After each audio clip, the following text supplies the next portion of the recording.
go off the cuff a little bit and Logan fill us in on his SIU experiences Oh, at the beginning? yeah. of course. Man, it was so I'm getting the opportunity to go to Southern Illinois University and volunteer over there in the weight room. And I wanted to. The idea was given to me by somebody that's been in the industry for a long time, and they were like, "Hey, stop reading the journal and get some hands-on experience. Get in a weight room, see if you can volunteer somewhere and go work with athletes." And I was like, "That's a good idea." And so I sent a few emails to Coach Mead over at Southern Illinois University, and he got back to me and he was like, "Yeah, would you be interested in interning like for a semester?" And I was like, "I think so. My schedule's kind of crazy, but let's just meet up and chat about it." So I went over there and got to tour the weight room and kind of looked at, filled out his expectations. What would I need to be doing, and we kind of settled on 1 day a week. And so I selected Tuesdays. So Tuesday afternoons, I'm able to go over to the weight room at Southern Illinois University and we're working with the football team. They're off season, obviously. And so last week was their first workout back. And they've got some like transfers and maybe some freshmen in and some stuff. And so it was really cool to be able to go over there and be a part of it. And I think, again, a lot of the things I've been doing outside of my comfort zone here lately, coaches conference, which we talked about a few episodes back, and then this getting in with, real, these guys are, they're not professional yet. Maybe a handful of them might be one day, but these are real athletes in a real brick and mortar strength and conditioning gym at a university. And it's not something that I'm normally a part of. And what I've found in both of those situations is a lot of affirmation. And there was definitely some new things and some cool stuff that I had no idea about. But by and large, a lot of the stuff, especially in the warm-ups that he had them do and the things that, like, I was like, oh, yeah, okay, all right, we use that, we do that, and so it was really cool. It was one of the biggest things that's different in, 60 players or whatever in a 3-hour window of time and trying to get them through. It is amazing how they can, they've organized everything down to the minute, and they warmed up 30 guys in probably, I'm going to say 20 feet by 30 or 40 feet. Like it was just this tiny, they used like 4 lanes on a track, that like a normal, like Olympic track, mm-hmm. They used like 4 of the 6 lanes, and then they used it for probably 40 feet. And they had everybody knew their deal, and they did a really cool, like dynamic warm up. A lot of the exercises were similar. And then when we moved to the weight room, everything had to be done on, everything had to be done, like it was a lot of like EMOMs and whatnot. And so there were good lifts, but having to have stations and people rotate through stations so that you could get it done. So it was really good. I was definitely a little anxious going over there, not knowing what to expect and wondering if I'd be in over my head or, how I would be able to contribute. But after watching that first one, if that's any indication of what the future Tuesdays are going to look like, I'm really excited. I feel like I can be an asset and be helpful and get to work with the guys. And it was so cool because I guess they talked to the team maybe the night before at a team meeting about like, this guy's going to come over. And so I walked in and a bunch of the guys were like, "You must be the bull rider trainer." And so it was kind of cool. I had a couple guys who were like, "Man, you gonna get me on a bull or what?" And so quite a few of them went out of their way to come up and introduce themselves to me and said thanks, for being willing to come. And so just seeming like a great group of guys. The coaches there, the strength coaches, and I got to meet some of the skill coaches, were all very, very nice and all came up and introduced themselves. And, we got to have great conversation. And so it was really cool. The head coach, this is the last thing I'll end on because this is kind of neat. The head coach there, he has hiked the mountain with Cam Hanes.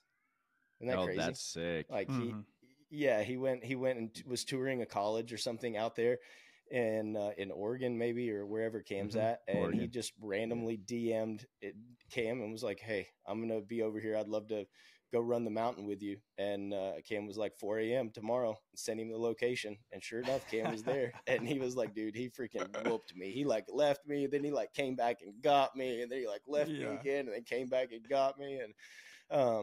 And it was really cool. So the coach Mead, the strength and conditioning coach, as well as the head coach of the program, and I'm blanking on, I want to say it's Coach Hill, it's his last name. But they've both been there for like 10 years, 10 or more years. I can't remember exactly. And how cool is that? I thought, man, that's pretty unique to be in the college football setting and to be able to stay in one place for so long. Yeah. And so anyway, it was a great experience.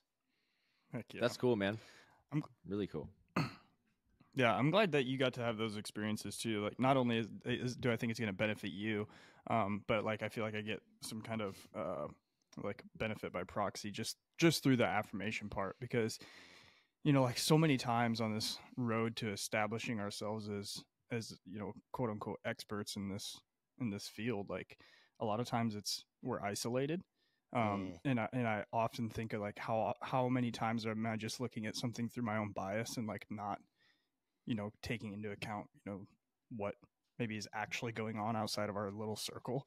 So it's really nice to hear that we do actually know what the hell we're talking about. Well, the little bit I've gotten out, we are definitely, I would say, par for the course with what the majority of strength and conditioning around the United States and probably the globe is doing, which is just, it is cool, because that's where, I mean, I talked to Paul and I talked to Doug, I talked to other coaches, but we're our own little, it's our own little, organism almost, and we talk to each other, but we don't necessarily talk to a lot of other strength and conditioning coaches from around the industry.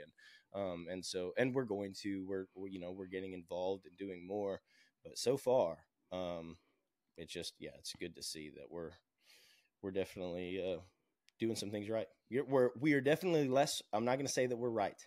We're just less wrong than we used to be. That's for sure. Less wrong. Yeah. That's all it is. That's all it is. How old do you feel in the college room with all those kids? You feel old? Old. Yeah. Old. Really. Yeah, for sure. But at least I do Coach too Mead, around college kids. Yeah.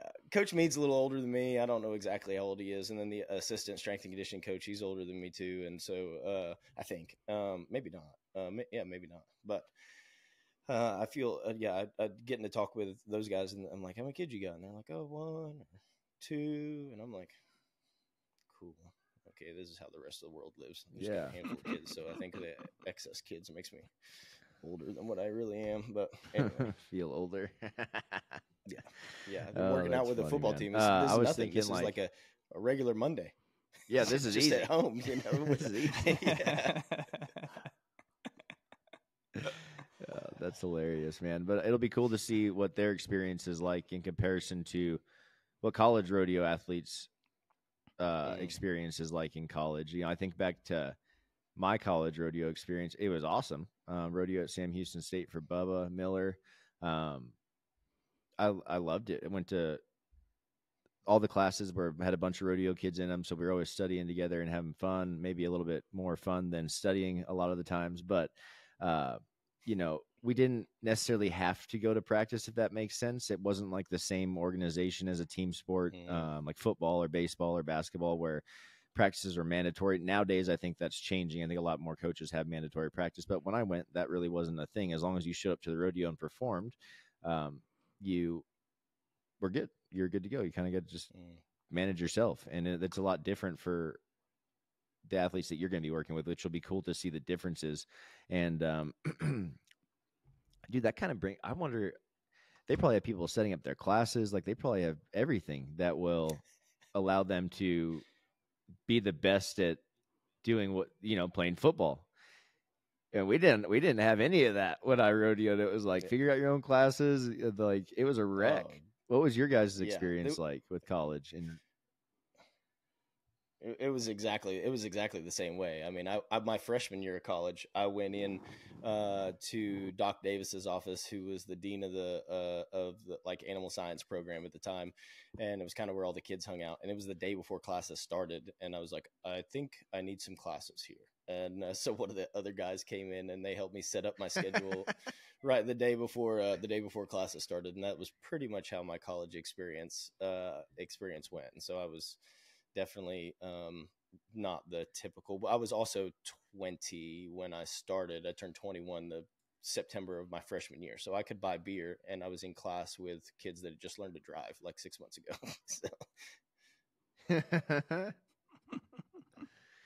Oh, that's funny. Yeah, mine was pretty similar to like what Doug was saying. You know, the positive at our school was like the rodeo program was kind of on a pedestal. So like at SAU, it was like rodeo and baseball were like the two big things. And so like I was in the College of Business, and all of the business professors loved the rodeo team. So they were super helpful with like, you know, setting up classes to where you would miss as little as possible on rodeo weekends. They'd let you, you know, make different arrangements for taking tests and stuff on rodeo weekends if they were, you know, they happened to fall on the same day. So they were really helpful in that aspect. But just like with the actual rodeo preparation side, like us rough stock riders worked out together, but the like workouts weren't mandatory.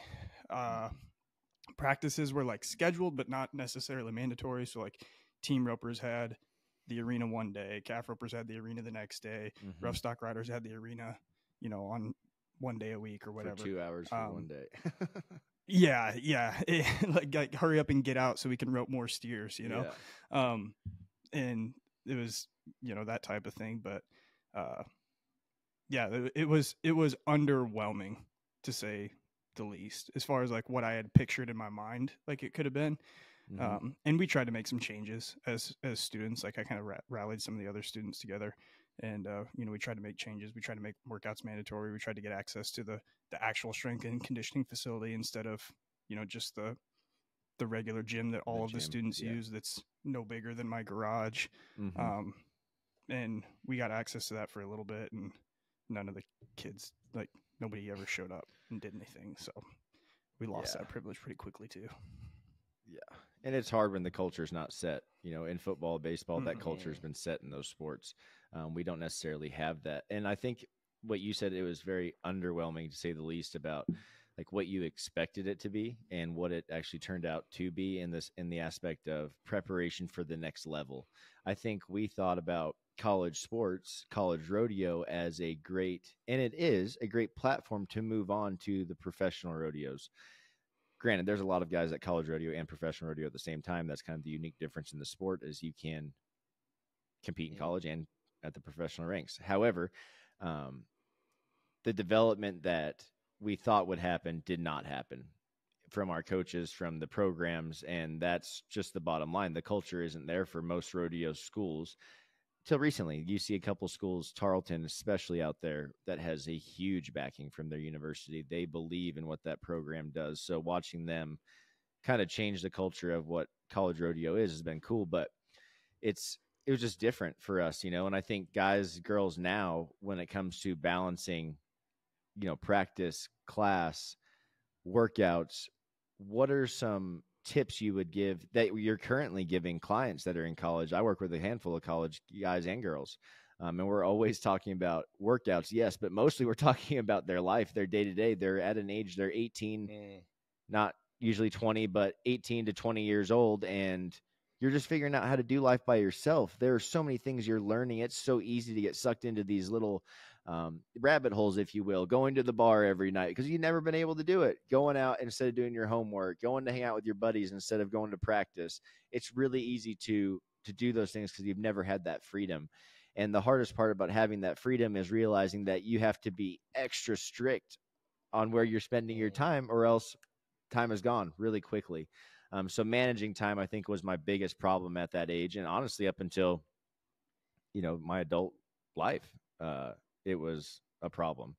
Once I got time management dialed down, it was huge. So for me, that's the one thing I work with my athletes on, is time management. How do we balance class studying? How do we set up workouts around all of that?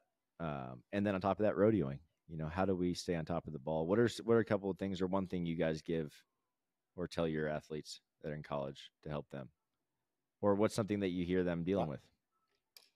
Yeah, so for me, when I was coaching at New Mexico State, like the number one thing that I told kids at the first team meeting is literally it's college rodeo, not rodeo college. Mm-hmm. If you are not eligible in the spring, it doesn't matter if you win every single college rodeo this fall. It ain't nothing happening. Scholarship gone. Yep. College finals gone. You Yep. have to go to class. A Yes. lot of times, if you will go to every single class and only miss when it's absolutely necessary, less than 10% of the time or less than, you'll sit in the first 3 rows, first class, introduce yourself to the teacher, and let him or her know that you are on the rodeo team, that you will be traveling some throughout the semester, but that you will be bringing some documentation to show the rodeos and the dates that you'll be traveling. You don't have to kiss their butt, but if you will just be an adult, just be respectful and sit close and pay attention, dude, you 3.3, 3.4, 3.5 GPA right there, just by going to class. Just by being respectful and being an adult. It's easy.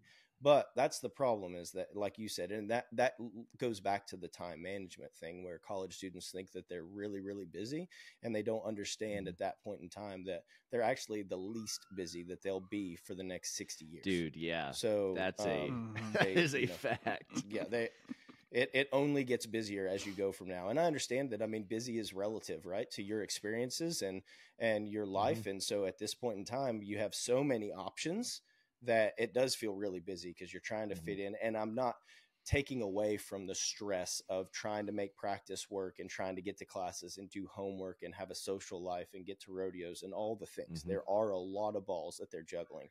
But, the number one, the glass ball that can't be dropped, some of those are rubber. And if you drop them, they'll bounce and you can pick them back and get them back in there. But one of the glass ones is class, academics, schoolwork. You've got to go. You have to go to class.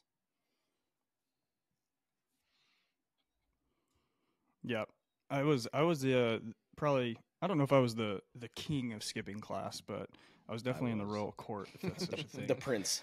Yeah, the prince. I wasn't the class skippingest kid on the rodeo team, but I did my fair share. And so like what the big lesson that I learned was like guard your time, because it is really easy. You think you're busy, and like Logan said, like you're not, not even a little bit.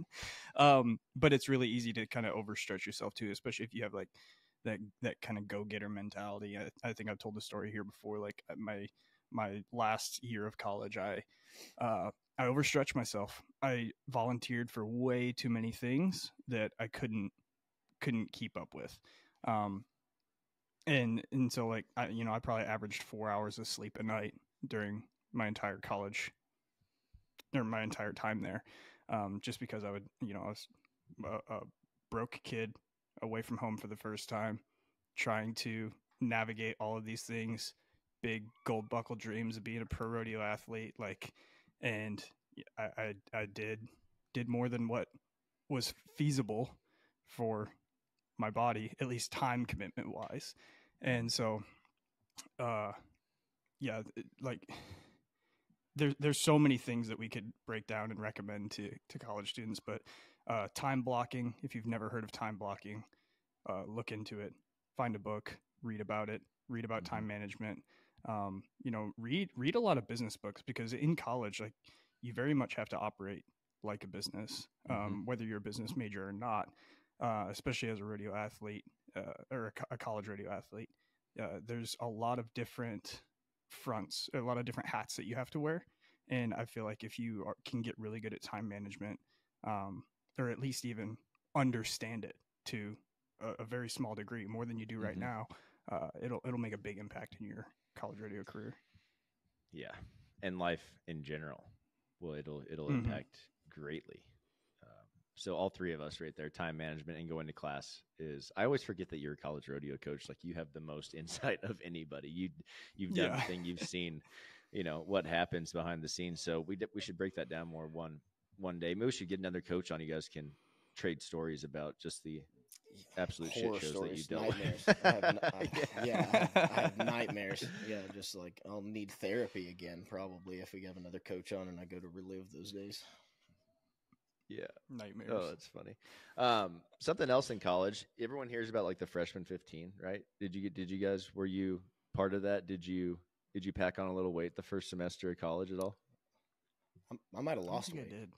I might have lost weight, but I was older and than everybody else, and I did not have it. Wasn't because they didn't want to. I just had no support from mom and dad as financially, right? So, like I lived in my van for a while. Like I slept on a buddy's couch for a little while. I finally set up shop at a indoor arena on an air mattress and slept there for a while. Me and my buddy had a pop-up camper for a while and took showers in the back of the arena. And so like eating was one of those things that was a little bit of a luxury. So if somebody had extra like unlimited, the best part was unlimited flex, right? Like the flex dollars. So if they had unlimited flex when we got done with practice, they'd swipe me into the cafeteria. Buffet style, what? That was it right there. So I the freshman 15 was probably a loss of 15 pounds for me my freshman year. That went so much deeper than I intended it to go. Now you know. Now you know. Oh, to answer your question, no, I did not gain 15 pounds. I was getting towards more of the point, like class, sitting around, hanging out with buddies, like I feel like you can be a lot more sedentary than you used to being like that first year of college, in which obviously you have the free reign of like, if a guy or girl has unlimited flex dollars in the cafeteria, like, and they're eating that every day, dude, it's easy to pack on some weight and eat whatever you want all day. This is awesome. And you're like, hell yeah. Well, all of a sudden you have this weight on you. I also see a lot with my first year athletes, freshmen in college. If they do indulge in overeating or exercising less, their mental state usually is affected, and they start to deal with some kind of anxiety or depression, not feeling like themselves, obviously, because they're not fueling themselves appropriately. They're not exercising like they used to when they were under mom and dad's watch. I think it's really important to maintain the habits, the routine. I like Paul was talking about, like, go read a book about time blocking, but like another thing would be great is learning about habits. What are good habits to get into place? This is a perfect time in life. You can establish good habits now. Your rest of your life is going to be set up for success. But movement is a huge part of that. You have got to find time to move and exercise, even though it's not required by your coach or required by the team. You have to hold yourself accountable as a college rodeo athlete. And that's still in today's world, that's the same. There is nobody making you go to practice, making you show up, even if it's required. It's not like there are other sports where it's the culture and the demand of it. So you have to make yourself do it. That being said, I was like messing around doing a little research the other day and came across a study that it's in Germany. University of Germany did it. But it was about regular physical activity for college age kids and their mental health and well-being among the whole university as a whole. So what they did was they took a handful of students and they tested basically examining the mental health, well-being, and regular physical activity of university students. And then another one was exploring the potential health benefits of short-term aerobic exercise on university students.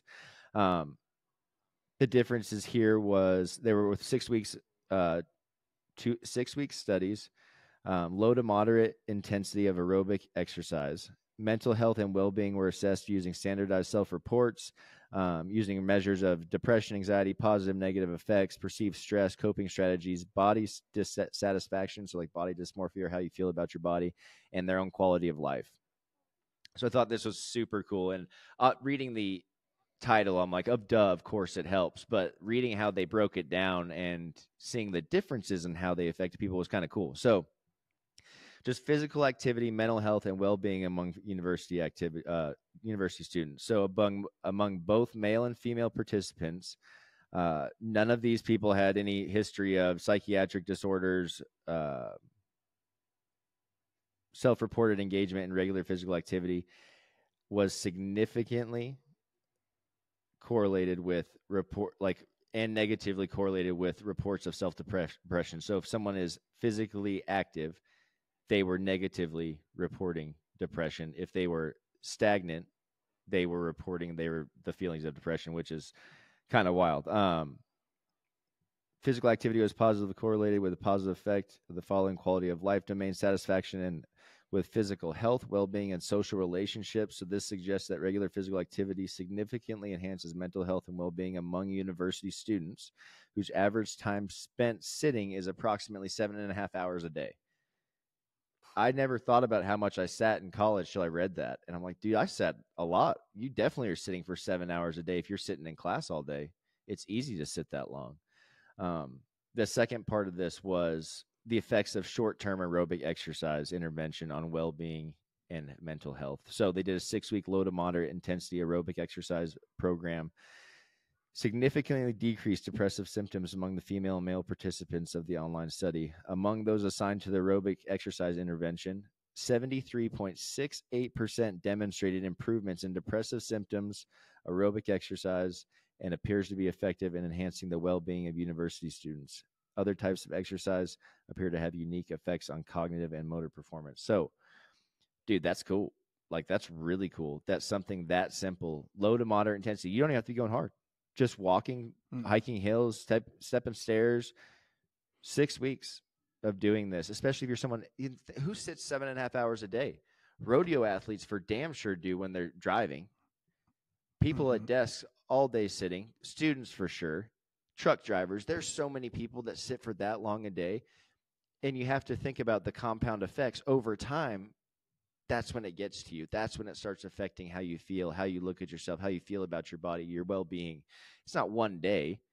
It's the over time. So if we can over time start adding an intervention of low to moderate aerobic exercise or just something simple of just physical activity and changing a lot of those adverse effects that we're having from sitting all day, it's huge. It's giant. So I think for any college kid listening, anybody listening that sits for that long a day, if you're dealing with symptoms like that, look at your day. What are you doing day to day? Are you exercising? Are you taking care of your nutritional needs? Are you taking care of all your other needs like studying, practice? Do you have it all written down? Do you know how you're going to attack it that day? It helps a lot. I have every single day planned out. I did not in college. I wish I did. I wish I knew these skills when I was in college, but I just didn't. It took a long time to learn. But it's a different time in life. It's a different era. There's so much more information wasn't available to me when I was 18 years old. Half of these books weren't even written. And if they were probably in the process of being written then. You know, it's been a minute since I was 18. So I have all this information at your fingertips. It's too easy. Go invest your time. I know you hear it all the time. You're 20 years old, 18 years old. You're just starting college. You hear these guys our age, 34, 35. Sorry, Paul, 30. But, you know, we say this ain't going to last forever. It's going to go by faster than you think, and you're going to wish that you had done things differently. And I remember hearing that, being in that stage of life and hearing that from guys I looked up to and still look up to, but thinking, yeah, that'll be here. That's going to be a minute. Like, I've got time. You don't have time. You need to figure that shit out right now, because what you do with that time from then or now until you're my age can really, really affect how your life turns out. And the things that happen between now and then really are important. So as a college rodeo athlete, take control of your routine, your habits, start figuring out your time. Where is your time being spent? Mark out your day from the second you wake up to you go to bed. What are you doing each hour? Even if it's chilling, write in an hour or two of chilling, like relaxing, whatever it is, at least you know where your time is and you can see where your efforts are being put forth. It's really important. Any college rodeo coaches listening to, if you're having problems with your students, your athletes with time, you should read that book. You should invest a little bit and be able to teach them those things. Help them out. Start preparing them for life. Start preparing them for business, for being professional athletes if that's what they want to do, because they need your help.